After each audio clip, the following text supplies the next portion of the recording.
अस्सलाम वालेकुम। मेरा नाम निशा राव है। आप देख रहे हैं निशा राव पॉडकास्ट और जो आज का हमारा प्रोग्राम है मिनॉरिटीज़ राइट पर है।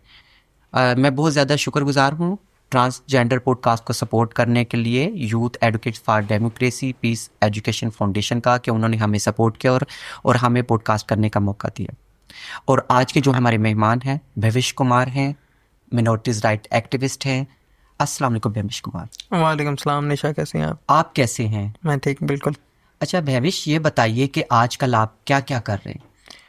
आजकल मसरूफियात तो इतनी कोई ख़ास नहीं है। एक तो I am founder at minority rights march, जो पाकिस्तान का सबसे पहला माइनॉरिटी राइट्स मार्च 2 साल पहले हुआ था। उसके बाद इस साल भी हुआ। तो उसकी जो एक्टिविज़म होती है फॉर द कम्युनिटी वो भी कर रहे हैं। उसके अलावा जो भी समाजी तौर पे चीज़ें होती हैं, फेस करते हैं, उसको भी दिन ब दिन देख रहे हैं। अपार्ट फ्रॉम दैट, अगर प्रोफेशनली बात की जाए तो I am a marketing consultant. I do provide different kind of consultancies in the marketing field to the companies, clients। तो वो वहाँ से घर चलता है, पेट चलता है। अच्छा भविष्य, ये बताओ कि अक़िलतों को समाजी और जमहूरी निज़ाम में किन मुश्किलात का सामना होता है? अक़लियतों को सबसे पहले अगर हम बात की जाए कि we have to firstly accept कि आपका मुल्क है वो ज़ाहिरी बात है एक डिवीज़न के बेस पे बना था। और जब डिवीज़न के बेस पे बना तो यहाँ पे from the very start issues थे। लेकिन ये है कि जो दूसरे मुल्क हैं या दूसरी कौमें, हम देखते हैं कि इश्यूज़ को मिटिगेट करने की कोशिश करते हैं कि वो अपने आप में सुधार लाते हैं कि दिन ब दिन इश्यूज़ कम होते जाएं। यहाँ पे चाहे कि रिलीजियस माइनॉरिटीज़ हैं या कि दूसरे मार्जिनलाइज ग्रुप हैं जैसे ट्रांसजेंडर्स हैं या औरतें हैं, बच्चे हैं, तो इन सब पे आपके इश्यूज़ कम होने के बजाय ज़्यादा हो रहे हैं। और सबसे ज़्यादा आपके कानूनी इश्यूज़ होते हैं, जिसमें सबसे जो ज़्यादा बायस्ड है वो आपका आइन है, कॉन्स्टिट्यूशन है। क्योंकि वहाँ पे कुछ इस तरह के एम्बार्गोज़ हैं कि जो ऑलरेडी एक बायसनेस क्रिएट करते हैं और एक बड़ा स्प्लिट आता है मेजॉरिटी और मिनॉरिटी के बीच में। तो और उसके अलावा जो अक़लियतों के इश्यूज़ हैं, दिन ब दिन देखेंगे सेफ्टी का सबसे बड़ा इशू है। लास्ट ईयर आपने देखा कि जरांवाला में किस तरह के 40+ चर्चेस को जलाया गया दिन दहाड़े, and it was all in front of the state enforcement agency, सब उनके सामने हो रहा था। उसके अलावा मंदिरों पे अटैक होते हैं। और इन इश्यूज़ के अलावा जो एक सबसे बड़ा इशू है, क्योंकि ये नहीं होता कि मंदिर आए दिन उस पर अटैक हो रहा हो या चर्च पे अटैक हो रहा हो, गुरुद्वारे पे, जो आए दिन सबसे बड़ा इशू होता है ना, वो होता है कि आपका जो बिगट्री है उसको बड़ा कैजुअलाइज किया जाए। और वो कैसे कैजुअलाइज किया गया है या उसको नॉर्मलाइज किया गया है कि आपका जो किताब है, क्योंकि ज़ाहिर बात है हम सब ने किताब पढ़े हैं बचपन से, जो हमारा करिकुलम है, जो हमें पढ़ाया जाता है, वो बड़ा बायस्ड करिकुलम है। आपको बीइंग अ हिंदू अगर मैं बताऊं तो जब एक वर्ड यूज़ किया जाता है कि पाकिस्तान ने अंग्रेज़ों से आज़ादी ली, अंग्रेज़ is again an ethnic term ना, लेकिन उसके साथ यूज़ किया जाता है कि हमने हिंदुओं से आज़ादी ली। अब ये नहीं कहते कि हमने भारत से आज़ादी ली या हमने अच्छा, जब आरएसएस ये की। वर्ड सुनते हो अक्सर तो बोलने में आता है कि हमने हिंदुओं से आज़ादी ली। अक्सर इस तरह के जुमले हमें 14 अगस्त पर सुनने को मिलते और हैं, तो फिर क्या फील करते हो? हिंदुओं इटसेल्फ ने अंग्रेज़ों से आज़ादी ली, और वो बड़ा पेन होता है इस चीज़ पे ना, क्योंकि उसको इतना नॉर्मलाइज कर दिया गया है। मेन स्ट्रीम मीडिया भी उसको बड़ा खुल के बताता है। उसके अलावा जो आपके इन्वेडर्स हैं उसको आप बड़ा ग्लोरीफाई करते हो कि गजनवी हो गया या खिलजी हो गया, आप उसको बड़ा किताबों में बताते हो किस तरह सोमनाथ पे अटैक हुआ, 10 दफ़ा 12 दफ़ा 14 दफ़ा वो आए, अटैक करते गए। और जब वो छोटा बच्चा होता है 2 क्लास में, 3 3rd standard 4th standard, for example मैं बैठा हूँ 2nd स्टैंडर्ड, मेरे साथ और बच्चा भी बैठा है, तो वो कहेगा कि यार मेरे बड़ों ने भी मंदिर पे अटैक किया, मैं भी अटैक करूँगा। क्योंकि एक स्पेसिफिक एज होती है 9 10 साल की, उसको जो आप समझाएंगे पढ़ाएंगे वो आगे जाके वही फॉलो करता है। That is psychologically and science wise proven ना, तो आप उसको नेगेट नहीं कर सकते। तो पढ़ाया ही वही जाता है। और उसके बाद जब हम कहते हैं कि कैसे ये मंदिरों पे अटैक हो रहे हैं, क्योंकि बचपन से आप उनको प्यार, मोहब्बत, हारमनी, इंटरफेथ ये कुछ नहीं सिखा रहे ना, कि जो जिस हिसाब से जैसे जिस सूबे में हम रह रहे हैं सिंध की धरती पे, ये इंटरफेथ हारमोनी की मिसाल है, तो वो कुछ नहीं पढ़ाया जाएगा कि किस तरह कि सिंध में एक ऐसी जगह भी है जहाँ पे मंदिर और मस्जिद फॉर पास्ट जैसे आई डोंट स्कूलिंग नो। में इस तरह का निसाब भी नहीं है। और निसाब आपको पता है कौन बनाता है, कौन फीड करता है, तो वो अल्टीमेटली एक पूरा नैरेटिव बिल्डिंग है। अच्छा, आपको क्या लगता है ब्lasphemy लॉ रिलीजियस मिनॉरिटीज़ पर कितना इम्पैक्ट पड़ता है? अभी जैसे आपने देखा कि मैंने कुछ वाक़यात का जिक्र किया, तो अल्टीमेटली ये चीज़ है कि अ, ये लॉज जब बनाए गए थे, ये इस चीज़ के लिए बनाए गए थे कि इंसान जो है वो कुछ जो अ, पाक हस्तियां हैं, ऑब्वियसली लोगों के सेंटिमेंट्स जुड़े होते हैं। मेरा अगर मेरे खुदा के साथ सेंटिमेंट जुड़ा हुआ है तो दूसरों का उनके खुदा के साथ सेंटिमेंट जुड़ा होगा, तो उनकी डिसरिस्पेक्ट ना हो, इसके लिए ये कानून बनाए गए थे। लेकिन इनका मिसयूज़ होता है अनफॉर्चुनेटली, और अभी तो बहुत ज़्यादा होता है। आपने लाहौर में देखा, एक औरत थी, उसके दुपट्टे पे या पर्दे पे अरेबिक कुछ लिखा हुआ था, और फिर उस पे मॉब लिंचिंग होना स्टार्ट हो गई। तो ये मॉब लिंचिंग के वाक़यात आए रोज़ होते हैं, और वो इसलिए होते हैं क्योंकि इन लॉज को मिसयूज़ किया जाता है। इस तरह के वाक़यात में अक्सर यूँ होता है कि लोग अपने जो उनका पर्सनल वेंडेटा होता है, एनमिटी होती है, जेलसी होती है, तो अक्सर उसका एक किसी को नुकसान पहुंचाने के लिए इन लॉज का इस्तेमाल किया जाता है, और मोस्ट ऑफ द टाइम्स अभी हम देख रहे हैं। तो हमने इवन इस साल माइनॉरिटी राइट्स मार्च में भी हमारी ये एक कोर डिमांड थी 3 डिमांड में से, कि मिसयूज़ ऑफ ब्लास्फेमी लॉ को किस तरह कानूनी तौर पे, वो ज़ाहिर बात है रियासत का काम है, हुकूमत का काम है, सियासतदानों का काम है कि उसकी मिसयूज़ को कैसे बंद किया जाए। ये हमारी डिमांड नहीं होती कि वो पूरे कानून को ही रिपील किया जाए या ख़त्म किया जाए, लेकिन उसका मिसयूज़ है, उसका जो गलत इस्तेमाल है, उसको किस तरह ख़त्म किया जाए। क्योंकि ये एक अब टूल बन चुका है कि मुझे आप पे इल्ज़ाम लगाना है, और मैंने इल्ज़ाम लगा दिया कि आपने गुस्ताखी की, और उसके बाद आप देखते हैं उसका आउटकम तो एक ही होता है। अगर अभी अभी देखा था रिसेंटली जो मिनॉरिटीज़ राइट मार्च हुआ था, इस पर काफ़ी इश्यूज क्रिएट हुए थे। बहुत ज़्यादा इश्यूज फेस हुए थे, क्योंकि अल्टीमेटली आपका जो समाज है, आपकी जो सोसाइटी है, वो इतनी ज़्यादा पढ़ी लिखी भी नहीं है, और अगर पढ़ी लिखी है भी जितनी, वो उतनी उनमें शऊर नहीं है, उतनी उनमें उस चीज़ की जो कहते हैं कि they are not equipped with that much intellect, के उनको वो पता नहीं है। तो जो हमारी डिमांड्स थी अल्टीमेटली, जो एक्सट्रीमिस्ट हैं या रेडिकल ग्रुप्स हैं, उन्होंने उसको बड़ा रिफ्रेस करके, उन्होंने अपने जो जो उनकी ऑडियंस है, जो उनको फॉलो करती है, उन्होंने हमारी डिमांड्स को बड़ा तोड़ के मरोड़ के पेश किया कि ये जो ये ब्लास्फेमी लॉज हैं, जो मैं बड़ा हमने आगे वहाँ पे मार्च में भी और अब भी मैं क्लैरिफाई कर रहा हूँ, हमने रिपील करने की डिमांड नहीं की थी, हमने कहा था कि उसका मिसयूज़ खत्म लेकिन किया जाए। अक्सर सुनने में मुझे आया, पढ़ने में आया कि मिनॉरिटीज़ राइट पर बहुत अच्छा काम किया जा रहा है और राइट्स दिए जा रहे हैं, फिर भी इन्होंने मिनॉरिटीज़ राइट मार्च की। अब आप मुझे बताएं, राइट्स तो दिए जा रहे हैं, राइट्स अगर दिए जा रहे हैं तो एक हुकूमत की तरफ से ही जो आईनी 5% कोटा दिया गया है कि चाहे पब्लिक इंस्टीट्यूशंस हो या प्राइवेट इंस्टीट्यूशंस हो, 5% ऑफ द कोटा आपने जॉब में माइनॉरिटीज़ को देना है। आप देख लें, अभी अगर तक उस मुझे पर इम्प्लीमेंट नहीं हुआ। प्रॉपर इम्प्लीमेंटेशन, अच्छा 2014 में एक जजमेंट आई थी ऑनरेबल तसद्दुक हुसैन जिलानी साहब की, सुप्रीम कोर्ट के जो चीफ जस्टिस थे, उनकी जजमेंट थी, और वो बड़ी, मतलब मैं कहूँगा लैंडमार्क जजमेंट थी, बहुत अच्छी जजमेंट थी, और उसमें multiple safety, force conversion attacks और ब्लास्फेमी लॉज, मल्टीपल उस चीज़ में, मतलब everything regarding the minority rights March was sorry minority rights was covered in that. अभी तक उसको 2014 से 2024 तक कितने साल हुए हैं? 10 साल हुए हैं, तकरीबन 10 years। 10 ईयर्स पूरे हो चुके हैं, उसका एक पूरा एक डिकेड हो चुका है। आप यकीन करें, उस पर अभी तक 30% इम्प्लीमेंटेशन भी नहीं हुई है, 30% इम्प्लीमेंटेशन नहीं है। So how much we should wait? 25-30 साल और वेट करें कि वो 2014 तो की फिर जजमेंट जाके पे उस पर इम्प्लीमेंट होगा। उन्होंने कहा था कि माइनॉरिटी प्रोटेक्शन सेल्स बनाए। कहाँ पे बने? आप मुझे बताएं, कौन से किस पुलिस स्टेशन में माइनॉरिटी प्रोटेक्शन सेल्स हैं? उन्होंने बोला था कि माइनॉरिटीज़ के लिए अलग पुलिस फोर्स हो, ताकि वो अपने आवाम के एहसासात को और जो उनके इशूज़ है समझ सके। कहाँ पे फोर्स कन्वर्जन लॉ पास हुआ है? अच्छा, जो हमारा लीगल फ्रेमवर्क है, अगर इसमें इस्लाहात होनी चाहिए तो किस तरह की इस्लाहात होनी चाहिए? देखिए, सबसे पहले तो आपका आइन वैसे ही आज़ादी देता है, freedom to express, freedom to live freely, और आप अपना रिलीजन है उसको सही से एग्जीक्यूट भी कर सकें, उसको प्रीच भी कर सकें। मसला ये है उस पर इम्प्लीमेंटेशन नहीं हो रही है। यहाँ पे कहा जाता है कि जब मज़हब तब्दीली होती है तो वहाँ पे रिवर्ट बैक का कॉन्सेप्ट नहीं है पाकिस्तान में, सही है। और जहाँ पे फिर जबरी मज़हब तब्दीली, एक तरफ आपने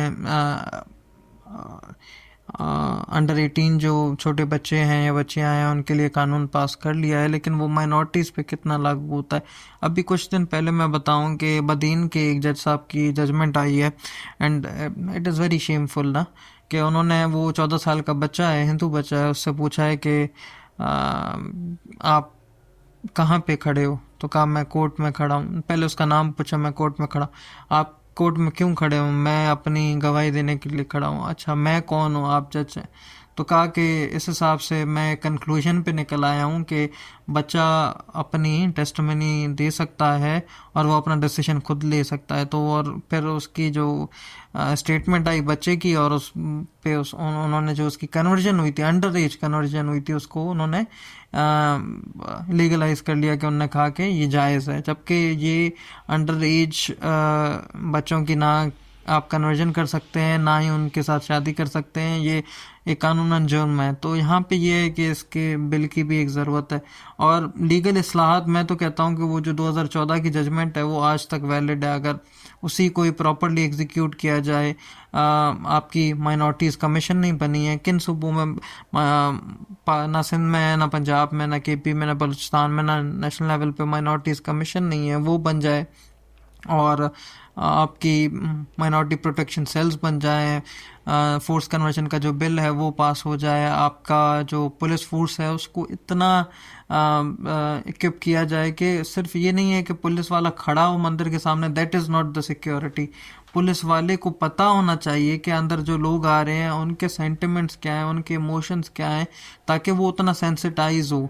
अगर पुलिस वाला सेंसिटाइज, या थाने पे अगर मैं जा रहा हूँ और मैं कहता हूँ कि मेरे साथ ये मसला है, तो वो मेरे मसले को समझने की उसमें सूझबूझ भी होनी अच्छा, चाहिए। अगर आप पुलिस स्टेशन जाते हैं तो जाकर बताते हैं कि मेरा ये नाम है, मेरा ये इशू है, क्या वहाँ पर जाकर आप लोगों के साथ कोऑपरेट सही किया जाता है? देखिए, अब मैं पढ़ा लिखा हूँ, मेरी रिसोर्सेज हैं, मेरी जान पहचान है, मैं जाता हूँ, मेरा काम हो जाता है, सही है। लेकिन ज़रूरी है कि हर किसी के पास वो रिसोर्सेज हों।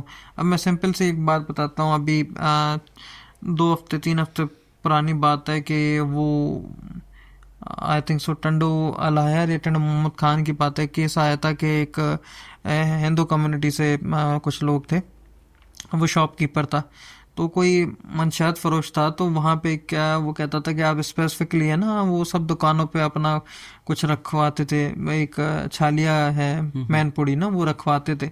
तो वो उसने नहीं रखी, तो उसने क्या किया कि सेटिंग करके कुछ, और जो बाइक पे आ रहे थे जब ना, तो पुलिस वालों को कहा कि इस पे रेड करो। अच्छा, उस खुद ही हिंदू, रखवाई वहाँ पर? हाँ, और हिंदू शॉपकीपर पे। और जब वो वहाँ पे वो चीज़ पकड़ी गई, तो ऑब्वियसली फिर तो उस पे हाँ। कैद है और एक सज़ा है।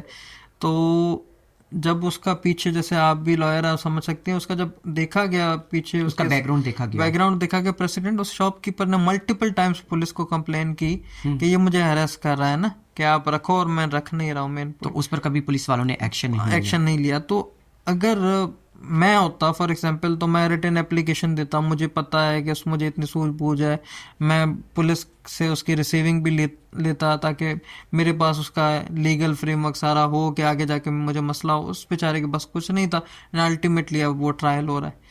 तो ये है कि जो माइनॉरिटी कम्युनिटी है, मोस्टली जो रूरल साइड से आती है, या जो इतने इक्विप नहीं है, जिनके पास फाइनेंशियल या नॉन फाइनेंशियल दोनों रिसोर्सेज नहीं है, तो उनको नहीं पता होता कि ये लीगल चीज़ें हैं, इनको किस तरीके से फेस किया जाए। और वो उसमें फिर आप देखते हैं कि पुलिस का रवैया उनके साथ बड़ा डिफरेंट होता है। अच्छा, आप यूथ एक्टिविस्ट हैं, नौजवान सोशल मीडिया पर अपनी राय का इजहार कैसे कर सकते हैं? देखिए, सबसे ईजीएस्ट प्लेटफॉर्म मैं कहूँगा ना, बड़ी जिससे कहेंगे नेमत है।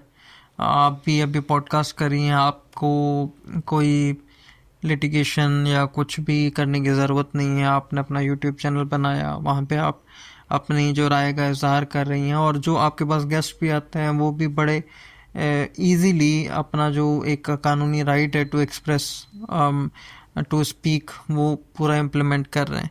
तो नौजवानों के पास, इवन मैं अपने आप को भी समझूं, ऑल दो पाकिस्तान इस चीज़ में 10 साल पीछे है। जहाँ पे हमारा यूट्यूबर अभी क्या कमा रहा है एवरेज पे, अगर महीने का 3-4 लाख रुपए कमा रहा है, वहीं पे इंडियन यूट्यूबर उसका 10 गुना ज़्यादा कमा रहा है। उसका रीज़न ये है कि यूट्यूब पे बैन हुआ था, आपको याद होगा।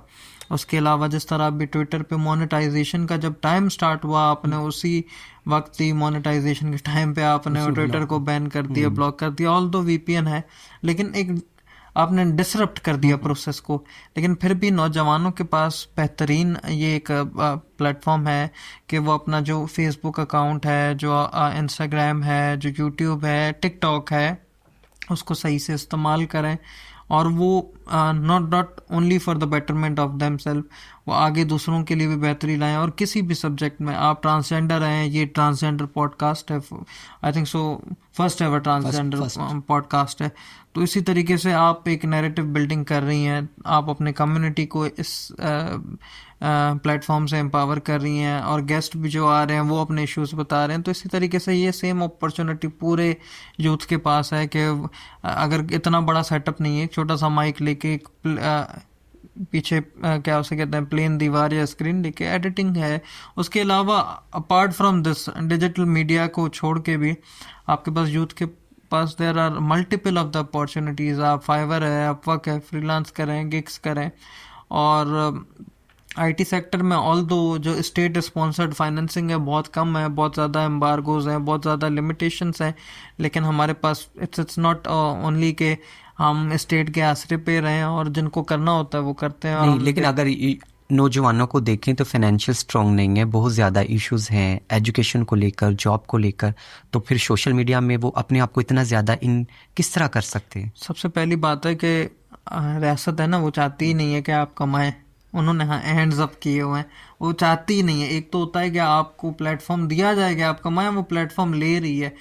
ये मुझे आपके सवाल से मैं सवाल करता हूँ, मुझे पहले ये बताइए कौन सी शार्क है जो आए रोज़ समुंदर में आपकी नेट की केबल काट लेती है।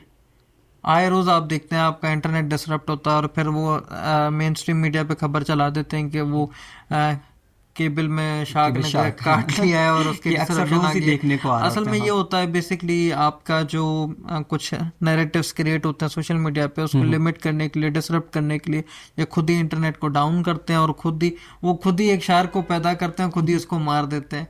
तो इससे आप ये चीज़ बड़ी क्लियर हो गई है कि the state, the government, the politicians, they does not want कि आप कमाएं। आप कमाएं, सही है, लेकिन आपने खुद ने कमाना है। आपने कैसे कमाना है? अगर वो ट्विटर ब्लॉक कर रहे हैं, वीपीएन का आपके पास बड़ा अच्छा प्लेटफॉर्म है, सही ऑप्शन है। उसके अलावा if not Twitter then multiple दूसरे प्लेटफॉर्म्स हैं। आप ब्लॉकचेन में आप इन्वेस्ट कर सकते हैं, आप उसकी टेक्नोलॉजी सीख लें। आईटी सेक्टर में आप कुछ ना कुछ गिग सीख लें, कंटेंट राइटिंग है, एसईओ है, ग्राफिक डिज़ाइनिंग है, वीडियो एडिटिंग है। There are multiple of the things, जो छोटी छोटी चीज़ें स्किल आप सीख लें। और अब तो पहले होता था कि कोर्स दें, और मुझे याद है मैं 10 साल पुरानी बात कर रहा हूँ, वो एक हैदराबाद में मैं पढ़ता था, अरीना मल्टीमीडिया होता था, वहाँ से मैंने कुछ 2-3 वो कोडिंग वगैरह सीखी थी। वो मुझे याद भी नहीं है, मैंने उस चीज़ को परसू नहीं किया। वो बड़ा हेफ्टी कोर्स को पे करना पड़ रहा था। अब तो इट इज़ ईजी, आप गूगल पे जाएं, आप लिखें कि this specific course for free, बहुत सी चीजें फ्री हैं। मिल नहीं, जाता अभी है, तो आप बहुत कुछ, सीखें। उसको विल होनी चाहिए सीखने की। लेकिन अगर देखा जाए यूथ को तो किसी और दहाने पर लाकर खड़ा कर दिया है। विजन कुछ और होते हैं, काम कुछ यूथ और कर रही है। अगर हम कोई पढ़ा लिखा कंटेंट डालते भी हैं या अपलोड करते हैं यूट्यूब पर, तो हमारी यूथ जो है वो इंटरेस्ट ही नहीं लेती उसमें। इसकी क्या वजह है? वो क्यों इंटरेस्ट नहीं लेती? क्योंकि अल्टीमेटली आपने एक स्पेसिफिक कंटेंट को इसमें फिर दोनों चीज़ों की गलती है। सही है, इसमें माशरे की इटसेल्फ भी गलती है कि आप जिस कंटेंट को आप इनकरेज करेंगे, उसी किस्म का कंटेंट दूसरा इंसान भी बनाएगा।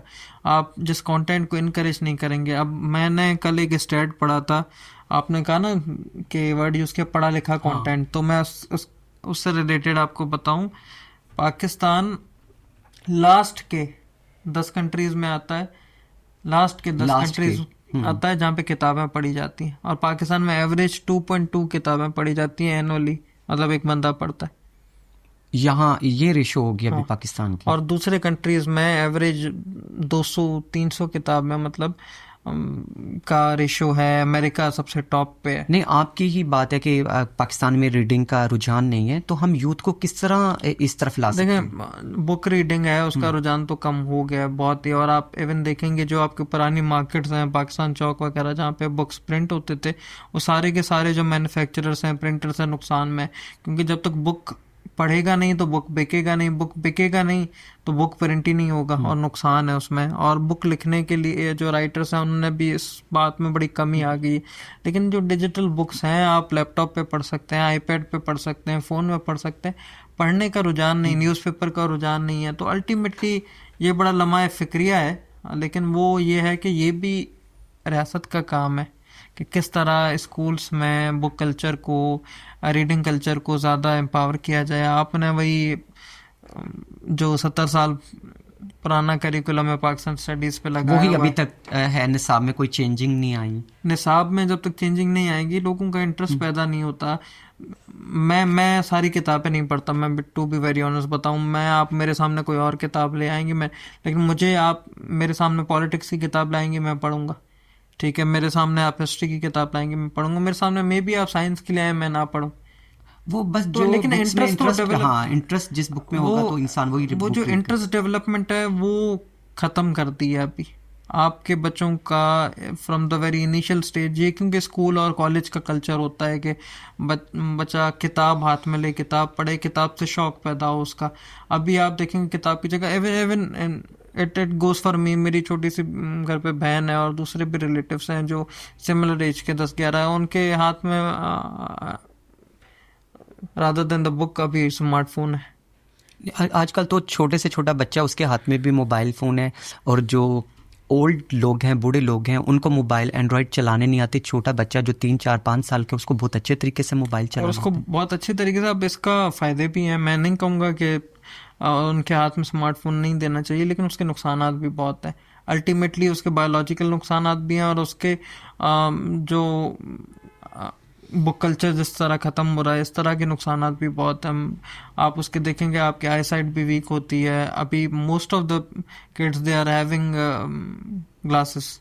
उसका सबसे बड़ा रीज़न ही ये है कि क्योंकि ऑब्वियसली वो एक चीज़ है, वो ज़्यादा उस चीज़ को पुल आउट करती है आपके आई साइट को, तो वो ये वीकनेस भी सामने आ रही है। नौजवानों का क्या किरदार हो सकता है इंसानी हकों की तहरीक को महफूज करने में? नौजवान अपना क्या किरदार कर सकते हैं? नौजवान ही कुछ कर सकते हैं अभी तो, मतलब दूसरों के आसरे तो हम रह नहीं सकते हैं। स्पेशली सबसे बड़ा जो फकदान पैदा हुआ है कि वो यूनिवर्सिटीज़, कॉलेजेस में जो तंजीमें होती थी, पॉलिटिकल तंजीमें या पॉलिटिक्स होती थी, स्टूडेंट काउंसिल्स होती थी, चाहे पॉलिटिकल तंजीमें नहीं, एक लेकिन बच्चों में कल्चर पैदा किया जाता था।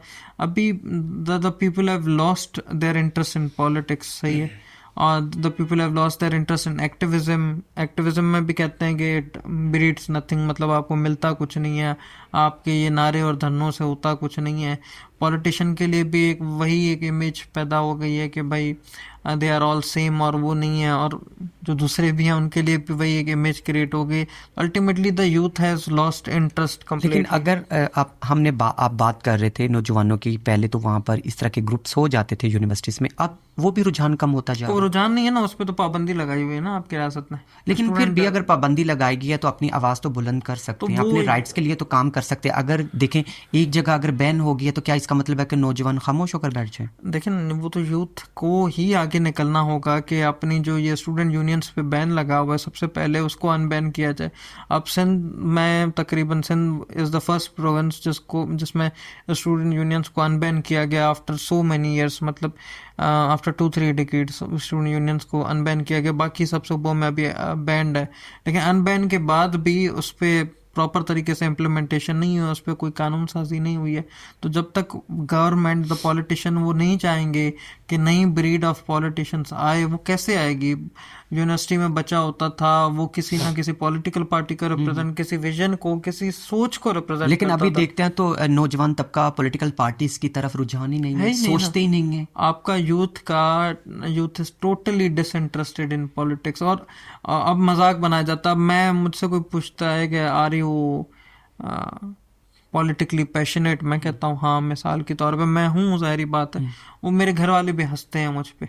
क्यों? हंसते हैं वो obviously, because they don't see A future out of it ना। लेकिन पहले 20-30 साल पहले फ्यूचर होता था। ठीक है, आपकी कोई पॉलिटिकल पार्टी होती थी, वहाँ पे जो यूथ है उसका एक स्पेसिफिक कोटा होता था। पाकिस्तान की सबसे ज़्यादा पॉपुलेशन यूथ की है, और आप नेशनल असेंबली या किसी भी तो हमें प्रोविंशियल हाँ, असेंबली आपको यूथ यूथ की एक भी परसेंटेज देखें, मुझे लगता है ही उसकी नहीं। हाफ ऑफ द परसेंटेज भी नहीं है। सही कहा। तो मतलब जो पॉलिटिकल पार्टीज हैं, ये सबसे पहली चीज तो जो वो अपने थ्रू कर सकते हैं वो यही है, एटलीस्ट ज़्यादा नहीं, कि जिस तरह वुमेन का 5% कोटा रखा हुआ है, माइनॉरिटीज का वुमेन का 10%, माइनॉरिटीज का 5% कोटा, आप यूथ का स्पेसिफिक 10 to 15% कोटा रखेंगे। इतनी सीट उनको हर पॉलिटिकल पार्टी ने कंटेस्ट भी करवानी है और देनी भी है, लेकिन अनफॉर्चुनेटली वो चीज़ हो नहीं रही। क्या यूथ की जो हैं ग्रुप्स हैं, क्या वो तहरीक चला रहे हैं? यूथ के ग्रुप्स तहरीक तो बहुत चला रहे हैं, लेकिन मैं कहता हूँ स्पेसिफिक होंगे। बड़ी बटी हुई तहरीक है। हर कोई अपना वो एक है कि मतलब द थिंग इज कि आप 100 बंदा निकालें, 10 ग्रुप 100 बंदा निकाले, लेकिन वो अल्टीमेटली काउंट 100 होगा, क्योंकि एक ग्रुप ने 100 बंदा निकाला। अगर 10 ग्रुप मिलके 1000 बंदा निकालें, that would create more impact. आप ये डिफरेंट जो बट गए हैं धड़ों में ना, this goes for all the civil society, sorry जो भी सुन भी रहा है, म्यूचुअल कंसेंसस पे आके आप अपना पर्सनल वेंडेटा हटा के, जो आपके इश्यूज हैं, जो दूसरों के इश्यूज हैं, जो 5-6 कोर इश्यूज को ढूंढ के आप उस पर काम करें, सो अ लॉट कैन हैपन। मैं देखता हूँ मेरे सिविल सोसाइटी के बहुत से दोस्त हैं, यूथ की अभी बात कर रहे हैं सिर्फ, हर किसी की एक अपनी अपनी तंजीम है और हर कोई अच्छा काम कर रहा है, नो डाउट। लेकिन मसला ये है, वो आवाज़ उनकी एम्पलीफाई जब होगी जब वो जो काम करें वैसे ही 5-6 ग्रुप साथ मिलकर काम करें, और उसमें सारी बात है आप अपने भले बाउंड्रीज और लिमिटेशंस रखें, लेकिन ultimately you have to work together. अच्छा, हम जो यूथ के जो नौजवान हैं जिन्होंने ड्रॉप एजुकेशन कर दी है, क्या उस पर भी काम हो रहा है? कोई ऐसे अवेयरनेस सेशंस करवाए जाते हैं कि जो उस नौजवानों ने अपनी तालीम छोड़ दी है फाइनेंशियल या किसी और वजह से? अल्टीमेटली इस पे काम करना, अवेयरनेस तो एनजीओस बहुत कर रही हैं, मैंने भी देखा है, बहुत से ग्रुप भी कर रहे हैं, लेकिन अल्टीमेटली ये जो इसके लिए आपको रिसोर्सेज चाहिए होते हैं, जो बैक एंड डेटा चाहिए होता है, वो हुकूमत के पास होता है, जो सरकार के पास होता है। और सरकार चाहे तो उनके पास ड्रॉप आउट रेशो होता है। आप देखेंगे school, primary school to secondary, secondary school to college, college to university, आपको ग्रेजुअल डिक्रीज नज़र आएगा, और बड़ा बड़ा डिक्रीज। ऐसे नहीं है कि कोई हार्डली 100 में से 5 बच्चा ड्रॉप आउट हुआ, 100 में से 15 बच्चा एक स्टेज पे ड्रॉप आउट होता कर करके जब इनिशियली 100 की इनरोलमेंट होती है, यूनिवर्सिटी तक हार्डली 5 से 10 बच्चा पहुंचता है। तो ये बड़ा फुकदान है कि आपका जो हायर एटलीस्ट यूनिवर्सिटी नहीं तो कॉलेज तक जो ड्रॉप आउट है उसका रेशो कैसे कम किया जाए। And I don't think so कि इस पे इतना काम होगा। अगर मैं बात भी करती हूँ तो वो कहते हैं क्या करना पढ़कर, जॉब तो है नहीं। हमारा वो दोस्त ऐसे ही पढ़ लिख कर फारिग घूम रहा है, या उसने एक छोटा सा अपना काम स्टार्ट कर दिया है, तो हम पढ़कर क्या करेंगे? अच्छा है कि हमने अपना टाइम और पैसा वेस्ट नहीं किया। ये यूथ का मुझे जवाब आई होता है usually travel from these inDrive and Yango Bykea वगैरह ना, तो वहाँ पे जो राइडर होता है, कभी कभी बात करने से लगता है कि मतलब कोई वर्किंग प्रोफेशनल है या ये वो। तो मोस्ट ऑफ द पीपल अभी इधर वो जॉब कर रहे हैं, उसके साथ कुछ ये पार्ट जॉब टाइम कर में, रहे हैं, ये पार्ट जॉब टाइम। भी कर रहे हैं। कुछ ये है कि जिनकी जॉब छिन गई और अभी वो बाइकिया वगैरह। वो मुझे 2 दिन पहले या 3 दिन पहले एक बंदा मिला, वो ह्यूमन रिसोर्स एडमिनिस्ट्रेटर था, HR एडमिनिस्ट्रेटर, और वो अभी बाइकें चला रहा है। वो बोला कंपनी नुकसान की वजह से बंद हो गई। सो अल्टीमेटली हालात इतने फीजिबल नहीं है इकोनॉमिकली कंपनी सस्टेन नहीं कर रही हैं, एम्प्लॉयज़ की फायरिंग हो रही है, फायरिंग के बाद आप देखें बेरोज़गार बैठे हैं। फिर इस तरह की जब जॉब्स करते हैं तो अल्टीमेटली जब रिलेटिव्स वगैरह में बात जाती है वो कहते हैं इसने इतना पढ़ लिख के बाइकें चलानी है तो तुम वो दिस ऑल स्टार्ट्स के जो आपका ओवरऑल जो सिचुएशन अभी चल रही है ना मुल्क में, that is not comfortable enough कि बंदा बैठ सके। और इस वजह से आप देखेंगे आपके पासपोर्ट सेंटर्स पे लाइनें लगी हुई हैं, नादरा में लाइनें लगी हुई हैं। वीज़ाज़ के लिए आप देखेंगे, आप अभी यूएस की वीज़ा अप्लाई करें आपको नेक्स्ट दिसंबर से पहले अपॉइंटमेंट नहीं मिलेगी। अच्छा, मैं आपसे सवाल करना चाहता हूँ, अक़िलतों के जो इश्यूज होते हैं इस पर सोशल मीडिया में आवाज़ उठाई जाती? अक़लियतों के इशूज़ पे आवाज़ तो बहुत उठाई जाती है और बहुत से इन्फ्लुएंसर से मैंने देखा है जो माइनॉरिटी राइट्स इन्फ्लुएंसर्स हैं, माइनॉरिटी राइट्स के जो अलंबरदार हैं जो इस पे काम कर रहे हैं। बहुत बात होती है, बहुत इश्यूज होती है, लेकिन मेरे हिसाब से जितना जो दूसरे मार्जिनलाइज ग्रुप हैं उनके राइट्स को सीरियस लिया जाता है, माइनॉरिटी राइट्स को सीरियस नहीं लिया जाता। क्या आपको क्या लगता है, मुस्बत आवाज़ उठाई जाती है या नहीं? आवाज़ तो मुस्बत उठाई जाती है, लेकिन जिनको सुनना चाहिए, जो रेलेवेंट हेडक्वार्टर्स हैं जिनको बात सुननी चाहिए और उस पर इम्प्लीमेंट करना चाहिए, शायद उनको लगता है कि बहुत ही एक चूंटी बराबर पॉपुलेशन है तो इनको पीस के ही रखा जाए कि उनकी बात सुनी नहीं जाती। And same goes for the political parties too. जिस तरह यूथ की आवाज़ वो रिस्पेक्ट करते हैं या वुमेन की आवाज़, लेकिन वो माइनॉरिटी राइट्स पे इतना नहीं है। And one of the core reason जो मुझे दिखाई देता है वो है भी यही कि एक जो ये बड़ा कॉन्सेप्ट है रिजर्व सीट वाला, तो उनको पता है कि एक बने बनाए इजीली हम बने बनाए कुछ लोग आते हैं और अगेन फिर जो उनका एक पर्सनल गोल्स होते हैं उनके पब्लिक गोल्स नहीं होते हैं, तो इसीलिए आवाज़ तो उठाते जाते हैं, उठाते जाते हैं, उठाते जाते हैं, सुने कौन? अच्छा, जो बुनियादी असूल हैं इनमें सबसे बड़ी रुकावट क्या है?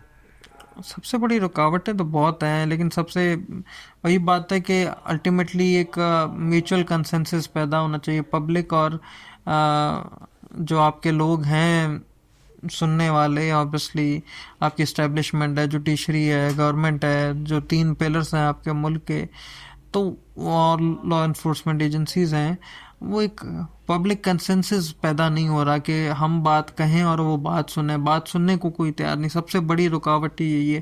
प्रोटेस्ट करते हैं, मार के भगा देते हैं, सोशल मीडिया पे आवाज़ उठाते हैं, कॉल आ जाती है, अकाउंट ब्लॉक हो जाता है। ये आप एटलीस्ट ट्राई टू रियलाइज़ कि अब आपका मुल्क इस मोड़ पे आ गया, you can not do this any more कि आप किसी की आवाज़ को दबाएं।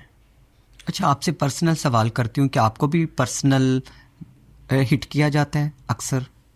हाँ, कॉल्स वगैरह आती हैं, बुलाया भी जाता है, गए भी हैं, तो मल्टीपल टाइम्स ये चीज़ें हुई हैं, लेकिन अल्टीमेटली बात बड़ी क्लियर है और उनका अक्सर यही सवाल होता है बाहर की बैरूनी फंडिंग। मैं कहता हूँ मेरे अकाउंट में ही 500,000 रुपये आप देख लें, तो वो होता है। लेकिन ultimately they need to realise, जो बुलाते भी हैं, जिनको मसले भी हैं इन चीज़ से कि इनकी आवाज़ क्यों उठ रही है, दे नीड टू रियलाइज़ के जो ये रेडिकल ग्रुप्स हैं, आप मैं नाम नहीं लूँगा, लेकिन जिस तरह आपने देखा कि उमरकोट में डॉक्टर शाहनवाज का कत्ल अभी हुआ, रिसेंटली वाकया जो हुआ है। ही वॉज अ डॉक्टर, पढ़ा लिखा डॉक्टर था, मतलब आपके मुल्क का फ्यूचर था।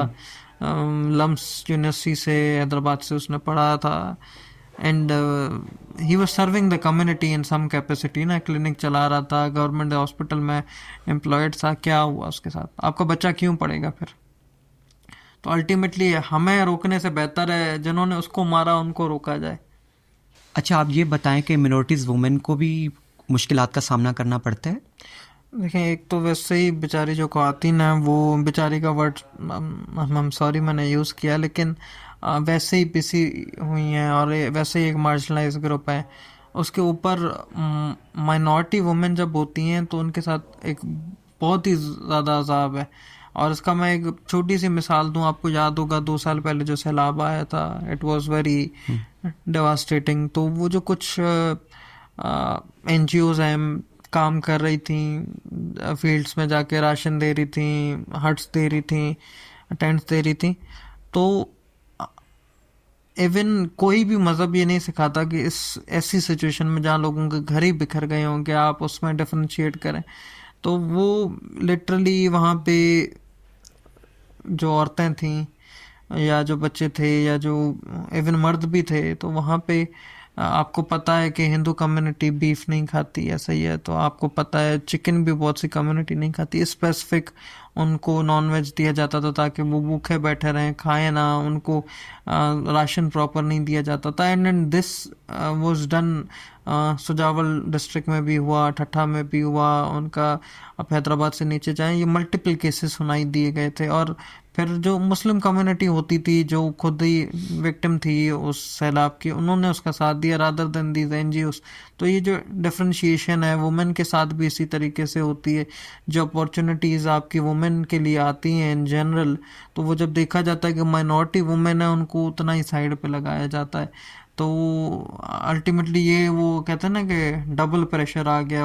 औरत तो है ही है और फिर और अकलियतों ऊपर की से हाँ। औरत है, तो बहुत ज़्यादा ही फेस करना पड़ता है। एंड अगेन जो सबसे बड़ा इशू है वो जबरी मज़हब तब्दीली है, क्योंकि अंडर एज बच्ची हाँ, को उठाना अब। अर्ली एज मैरिज हो जाती है या मज़हब तब्दीली हो जाती है। अर्ली एज मैरिज को आप अवॉइड कर सकते हैं, लेकिन जबरी मज़हब तब्दीली या जो मज़हब तब्दीली है अंडर एज हो जाए, उसको आप यहाँ पे पाकिस्तान में रिवर्ट नहीं कर सकते।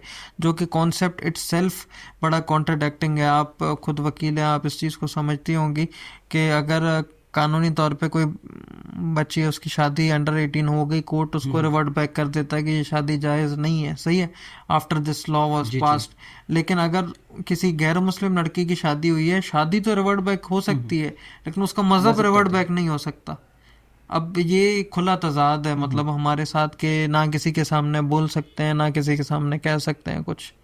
अगर हमारा पड़ोसी मुल्क है इंडिया, अगर वहाँ पर हालात ख़राब होते हैं, क्या उसका इम्पैक्ट यहाँ पर भी पड़ता है बहुत पाकिस्तान में? बहुत ज़्यादा ही पड़ता है, और जो पढ़ना नहीं चाहिए, क्योंकि अल्टीमेटली जो हिंदू पाकिस्तान में रह रहा है वो हिंदू इंडिया से नहीं आया है, वो नेटिवली यहाँ पे रह रहा है। और आज से नहीं, जो यहाँ पे लोग हिजरत करके हैं उनसे पहले से ही रह रहा है। तो आपने देखा कि जब 1990s में बाबरी मस्जिद पे अटैक हुआ था, which was obviously very disappointing from that side, तो उसका इम्पैक्ट यहाँ पे आया, यहाँ पे मंदिरों को तोड़ा गया, यहाँ पे मंदिरों पे अटैक किया गया। अगेन क्रिकेट का मैच होता है, आप देखें तो वहाँ पे हमसे एक्सपेक्ट किया जाता है कि मे बी हम इंडिया को सपोर्ट करते हैं, जबकि ऐसी बात नहीं है।